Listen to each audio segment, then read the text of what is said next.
Hello అందరికీ, ఇది నిన్నటి వీడియో అండి. మొన్న పొట్టేలు పిల్లలకి కందిపొట్టు పోసామని చెప్పాం కదండి. చాలా బాగా తిన్నాయి అనమాట. మేము ఎక్కువ కూడా పోయలేదండి, వాటికి తగ్గ క్వాంటిటీ పోసాము. ఎందుకంటే చిన్నపిల్లలు కదా, కొన్ని అవి ఎంత తింటున్నాయి ఏంటి అనేది వాటికి అర్థం కావట్లేదు అనమాట. అందుకని చెప్పేసి తక్కువ క్వాంటిటీలోనే పోసాము మేము పొట్టేలు పిల్లలకి.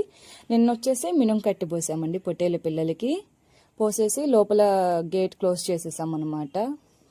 ఎందుకంటే పొట్టేలు పిల్లలు రోజంతా పచ్చిమేతలు మేస్తున్నాయి. అదేనండి మా చేలో హెజ్ లోషను, ఆల్ఫా ఆల్ఫా, మల్బారు, స్వీట్ పొటాటో ఇవి ఉన్నాయి కదా, అలా తినేసి వచ్చినాయండి. రాగాల్ని మళ్ళీ ఎండి చెత్త తింటే బాగోదని చెప్పేసి మేము కాసేపు పొట్టేలు పిల్లల్ని బయట, మాకు చాలా ప్లేస్ ఉంటుందండి, ఆ ప్లేస్లో ఉంచి పెట్టేసామన్నమాట పొట్టేలు పిల్లల్ని. మేము 9:30కి అలా వచ్చేసి పొట్టేలు పిల్లల్ని లోపలికి తోలుతాము. సో వాటర్ కూడా ఉంటాయి, రెండిట్లో ఉంటాయండి. పొట్టేలు పిల్లలు ఇప్పుడు మినుంకట్లో తింటున్నాయి అనమాట. పెద్ద ఇంట్రెస్ట్గా ఏం తిన్నట్టు అనిపించలేదు, శనగకట్ట కందిపొట్టు తిన్నంత ఇంట్రెస్ట్గా. బట్ పర్లేదనమాట. వాటికి ఇదే ఫస్ట్ టైం అండి వాటికి పోయటం, అందుకే కొద్దిగా అలా తింటున్నాయి. ఈ వీడియో కానీ మీకు నచ్చితే లైక్ చేయండి, షేర్